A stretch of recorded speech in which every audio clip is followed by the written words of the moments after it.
Welcome back dear students in another video of chemistry with Shashank. आज के इस topic में हम लोग जो मेरे लास्ट वीडियो था एक्सरे क्रिस्टलोग्राफी का प्रीवियस सेक्शन में, तो उसका ही एक एप्लीकेशन वाला पार्ट है कि हम लोग जो XRD है दैट इज़ एक्सरे डिफ्रैक्शन जो होता है उसको हम लोग फार्मास्यूटिकल्स में कैसे यूज़ कर सकते हैं।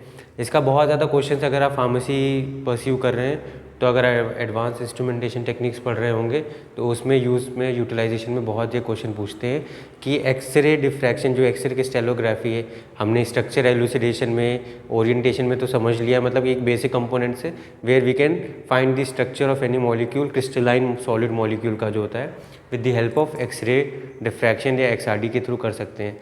बट अब XRD का बेसिक या फिर जो अपना पर्टेनिंग टू फार्मास्यूटिकल्स है उसमें क्या यूज़ है वो हम लोग समझते हैं। ठीक है, अब यहाँ पर मैंने वर्ड दिया है पाउडर्ड XRD। तो पाउडर्ड XRD इसलिए दिया हुआ है क्योंकि अगर सिंगल क्रिस्टल ऑब्टेन करना मुश्किल है, बिकॉज वी आर डिटरमाइनिंग दी जो अपना ड्रग इंग्रेडिएंट एक्सिपिएंट्स हैं या फिर APIs हैं उनके कॉम्बिनेशन को हम लोग स्टडी कर रहे हैं फ्रॉम उसकी स्टार्टिंग जो सिंथेसिस से लेकर सिंथेसिस ऑफ API से फिर उसमें एक्सिपिएंट्स मिला के फॉर्मूलेशन जो हो रहा है, जो फॉर्मूलेशन है फॉर्मूलेशन विद एक्सिपिएंट्स, वो सारी स्टेजेस को हम लोग पढ़ते हैं till we get a drug molecule.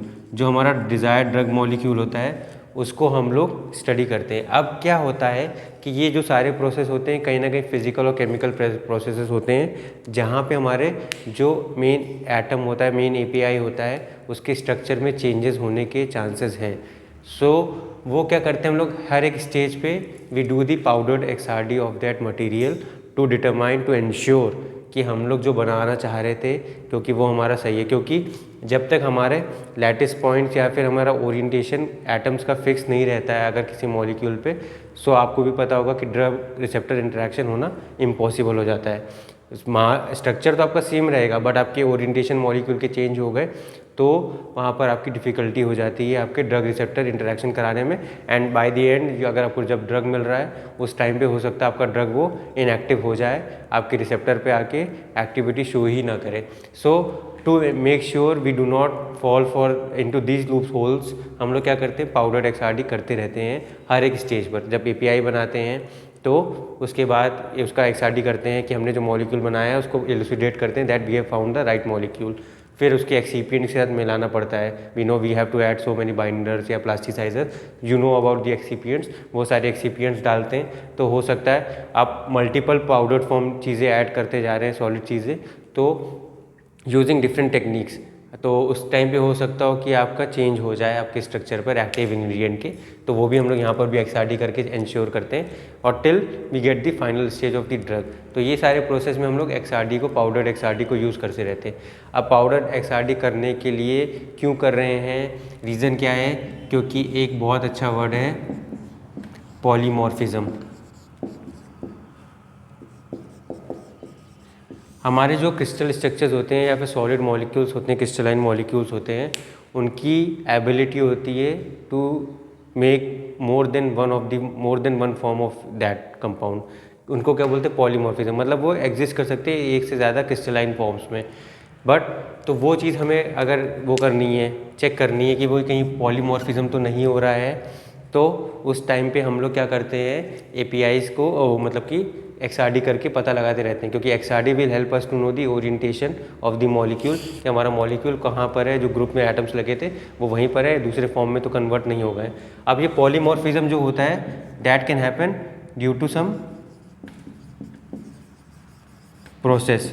ठीक है, अगर हम लोग हीटिंग कर रहे हैं, सपोज करिए हम लोग क्या कर रहे हैं कि कंपाउंड में हीटिंग के द्वारा हम लोग एक्सिपिएंट्स की ऐड कर रहे हैं, जब एक्सिपिएंट्स को मिलाया जा रहा है सो जो ट्राइचुरेशन हो रहा है या whatever is happening it is producing some heat, endothermic हो रहा है, एक्सोथर्मिक रिएक्शन हो रहा है, या हम लोग एक्सटर्नल हीट अप्लाई करके दोनों सबको मिक्स कर रहे हैं, तो उस कंडीशन में there is a chance of polymorphism. जब पॉलीमॉर्फिज्म हो जाएगा तो आपका जो आपका API है उसकी चेंज हो जाएगा, हो सकता है। सो टू मेक श्योर कि वो चेंज ना हो, अगर हो गया तो उसको वापस से सही कैसे किया जाए, तो हम लोग XRD करते रहते हैं। तो XRD आपके APIs में करने में हेल्प करता है। साथ साथ आपके जो एक्सिपिएंट्स होते हैं, अगर वो भी क्रिस्टलाइन फॉर्म के हैं या क्रिस्टलाइन नेचर के हैं तो उनके भी हम लोग XRD टाइम टू टाइम करते रहते हैं टू इंश्योर कि हमारा जो ड्रग बन के तैयार हो रहा है which that is the desired one, that is not a different from what we designed it for. ठीक है, क्योंकि ड्रग रिसेप्टर इंटरेक्शन कराना बहुत ज़रूरी है। फिर हम लोग क्यों करते हैं, परसेंटेज क्रिस्टलाइनिटी निकालने के लिए। अब ये क्या होता है कि हर एक कंपाउंड में कुछ पार्ट एमॉर्फस होता है। अब जितने भी एक्सीपिएंट या API मिला रहे हैं हम लोग, सपोज करिए हो सकता हो कि सारे के सारे क्रिस्टलाइन ना हो, some of them might be amorphous in nature. तो ओवरऑल एक ड्रग मॉलिक्यूल के अंदर कितनी क्रिस्टलाइनिटी है, पर्सनल क्रिस्टलाइनिटी कितनी है, परसेंटेज क्रिस्टलाइनिटी, वो हम लोग XRD के द्वारा पता करते हैं। उसका भी प्रॉपर बैलेंस होना बहुत ज़रूरी है। ज़्यादा क्रिस्टलाइनिटी में जब होने लगता है तो फिर वो आपकी बॉडी में जब अब जा रहा है तो वहाँ पे इंटरेक्शन में वो डिफ़िकल्टी करता है, मिक्सअप होने में डिफ़िकल्टी करता है, उसकी बायो अवेलेबिलिटी भी रिड्यूस हो जाती है। तो ये भी फिक्स पैरामीटर में होनी चाहिए परसेंट क्रिस्टलाइनिटी भी। तो ये भी हमारा अगर करना हो तो XRD इंश्योर करता है, हेल्प करता है। एमॉर्फस नेचर पता लगाना हो मॉलिक्यूल का, ऑब्वियस ही बात है, जो चीज़ ये रीड आउट नहीं कर पाएंगे XRD वगैरह, एमॉर्फस पार्ट होता है उतना। तो एमॉर्फस चीज़ पता लगाने के लिए भी कितना कंटेंट हमारा एमॉर्फस है, कितना कंटेंट हमारा क्रिस्टलाइन है एक ड्रग मॉलिक्यूल के अंदर, ये हमारा XRD हेल्प करता है। सो इस तरीके से XRD helps in the development of A pharmaceutical drug from its starting point two it till it's complete formation या फॉर्मुलेशन के द्वारा जब हम एक्सीपिएंट्स ऐड करके मिक्स करके एक प्रॉपर ड्रग बनाते हैं तो वहाँ तक में हम लोग उसकी XRD कर सकते हैं। और वो करते हैं टू मेक इट श्योर कि वो हमारा क्या कहते हैं यूज़फुल प्रोडक्ट है जो हमने बनाया था इनिशियली, जैसे बनाया था उसी ओरिएंटेशन पे उन्हीं एटम्स के साथ मिलके बनाया। There is no phase transition या फिर कहीं कोई पॉलीमॉर्फिज्म नहीं हुआ है, कोई स्ट्रक्चर में ओरिएंटेशन में चेंज नहीं हुआ, वो सब इंश्योर करने के लिए वी गो अबाउट इट। अब आजकल क्या हो रहा है, XRD जब हमने बताया, अभी पढ़ा हमने कि हीटिंग वगैरह प्रोवाइड करी जाती है for the mixing of excipients and all that. तो हीटिंग में आपकी एंडोथर्मिसिटी और एक्सोथर्मिसिटी आ जाती है। तो उसको रीड आउट करने के लिए we have made a hyphenation with DSC के टेक्निक्स। तो XRD और DSC का हम लोग कोलैबोरेटिव टेक्निक लेके आए हैं, हाइब्रिड टेक्निक लेके आए हैं, जिसमें क्या करते हैं कि DSC is differential scanning calorimetry होती है, जो कैलोरीमेट्री वहाँ पे हीटिंग का जो पैरामीटर्स होते हैं हीटिंग पे हम लोग एनालाइज करते हैं। तो वो चीज़ को हमने XRD के साथ कंबाइन करके रखा है तो वो पैरामीटर्स को हम लोग काउंट कर सकें और उसके बेसिस पे अगर चेंजेस आ रहे हैं पॉलीमॉर्फिज्म या फिर जो भी स्ट्रक्चर में चेंज हो रहे हैं तो वो पता लगा सकते हैं। So this is all about in today's video. एक मिनी वीडियो मैंने बनाया था ताकि फार्मास्यूटिकल्स में कहाँ पर XRD को हम लोग यूज़ कर सकते हैं, उसकी यूज़फुलनेस, उसकी एप्लीकेशंस को बताया है, और जिससे कि XRD is not only limited to आपके कि आपका स्ट्रक्चर को एलुसिडेट कर दिया, वहाँ पर आपका उसका XRD का काम खत्म हो गया है, but now we can moreover till the whole life cycle आपका ड्रग बन के तैयार हो रहा है API से लेकर उसके एक्सीपिएंट्स तक, वो सारी चीज़ों को हम लोग एनालाइज कर सकते हैं एट डिफरेंट लेवल्स पर यूजिंग XRD और powdered XRD। Because of if we are not able to obtain single crystal, अगर हम नहीं ऑब्टेन कर पा रहे तो वहाँ पर हम लोग पाउडर्ड एक्सरे क्रिस्टेलोग्राफी का डिफ्रैक्शन का यूज़ करके हम लोग एक ड्रग के मेन जो ऑप्टिमम जो स्ट्रक्चर होता है उसको डिटरमाइन करने में हेल्प करता है।